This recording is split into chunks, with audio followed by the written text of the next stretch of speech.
Okay, hello, welcome back again.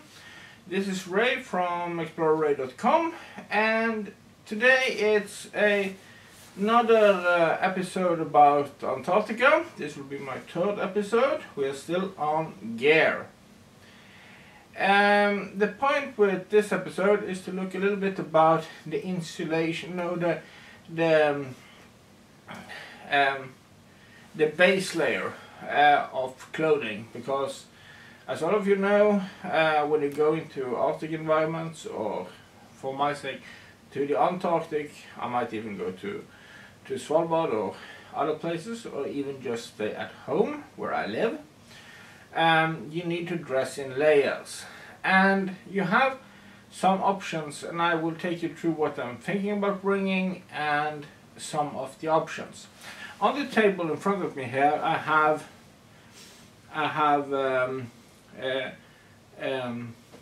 some pants, I have some long sleeve shirts, and some more long sleeve shirts and some pants, and I will try to tell a little bit about the difference in them, and the reasons why, and what you should choose, and so on and so forth. Very importantly, it's a lot of different brands. They don't kind of matter. I'm not sponsored or have any affiliation with any of those brands, but this is just things that I am preparing to bring on this trip. First off, when we talk a little bit about the fabrics, in this here I have three different types of fabric. I have this type here, to say, this is a wool, merino wool or wool kind of blend, and if you're asking any Norwegian, they will say wool is the best thing to bring. And the reason is very simple. It's a natural fabric, and it has a very nice hygienic feature with it, and that is that you can wear it several days, even if you have it close to your body, and even if you're doing quite thorough work, and you don't need to wash it every single day without actually the smell sets too much in the fabric. It contains a lot more. So a wool blend. I asked a friend another day, who is a really mountaineer kind of guy, and I asked him what is the difference between wool and merino wool. I could probably look it up in Wikipedia or something. I haven't done that, but he said that it's probably just some kind of sheep. I don't know, but the point is that it's a natural fabric. But just to be a little bit, give you a word of caution. One of the problems with wool, for everybody who has tried cheaper versions of wool clothing or wool underwear, know that it can itch quite a lot. And especially if you have it on like all the time, because you have to remember the base layer, when you're in cold environments, you will have on from all the time. I'm gonna stay on a boat, so I might take it off at night. I probably will, but yeah, from I get up in the morning and get dressed and until I go to bed, I will probably have the base layer on. So you will always have it on you. So you will always be sweating, and just through pure perspiration, you will lose approximately 4 liters of fluid every single day that needs to be replenished, and that goes somewhere. So just something to think about. And so wool is an excellent base layer, and if you can have the possibility and you're planning on doing something good and important, do use a little bit extra money and buy some good base layer clothing. I don't know how the prices on this will be if you go abroad, buy it abroad or something like that. But in Norway, if you're buying a good brand, it would probably cost like $60–70 for a good shirt like this, or for a pair of pants, a long sleeve pants kind of thing.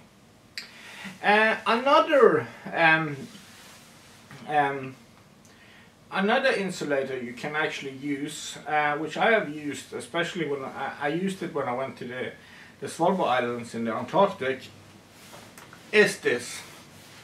The blue has nothing to do with the color, it's just the brand. But here's the point. This is made out of bamboo. For me, I thought bamboo was something panda bears ate, and it is. But it's also an excellent basic layer, and it has a lot of the same, you can say, you have a lot of the same qualities as wool have. So that's definitely a consideration you can use. But if you take a little bit look here, here I have one, this is a bamboo. This is not that easy to see, it's a little bit distant in the field. This is bamboo kind of thing, and this is a wool or merino wool blend. The difference, of course, that has a little bit to do with price and so on, but the wool in many circumstances is a little bit more, a little bit thicker and gives a little bit better, retains warmth a little bit better. So, but that is two options: wool, merino wool, a wool blend, or bamboo. The third option here I would like to mention, because I will have it with me as a kind of basic layer, and that is this. I didn't quite actually believe my eyes when I saw this. I ordered it from the United States from a company. I'm sure I don't want to mention the company. I was really impressed by them, but they recommended this as a basic layer kind of garment.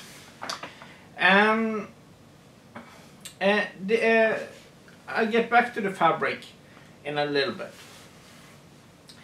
And if you can see here, this is very thick.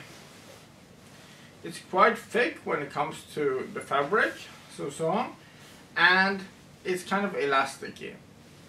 It's very nice. It feels good. It feels quite excellent, and it has some nice features with a long neck and so on. But here's the issue. Here is the issue. When I look at the label, what it's actually made of, it's made out of polyester and spandex. And why do I say about that? Because that is an artificial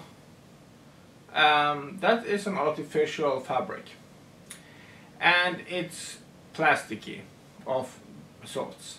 And the problem with using a polyester or something in those kind of fabrics close to your body all the time is that it will sweat, and it will retain water, and it will start to smell very, very fast.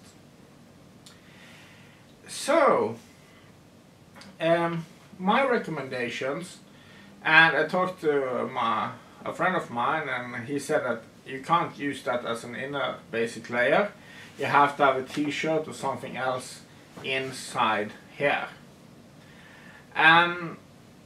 So that is actually quite, that was actually quite interesting. But so you should be very aware of actually the kind of smell and yeah, how it actually feels and the hygiene of things. But what is really nice with that kind of garment is that it is thick, and it works like a makeshift jacket or something like that when you're on the trip, but I wouldn't use it as a basic layer. So, as you can see here, this is things that I'm actually planning to bring along. I have here, I think I have like 4 or 5 wool and bamboo long shorts. The same when it comes to shirts. I have 3 of those polyester long neck sweaters kind of thing, and I have 2 or 3 of these pants. And the reason why I'm actually bringing this much inner clothing is that is primarily of 2 reasons. The first reason is that when I'm planning to pack, I'm planning that, especially if you look at these 2 piles, the long trousers and the long shirt, I will always have one on me. But something can happen. You can spill something on you. You can get wet on the boat, on the trip itself. You can get sweaty. You can go for a long walk, something like that. So you have to calculate on maybe having at least 2 of these every single day.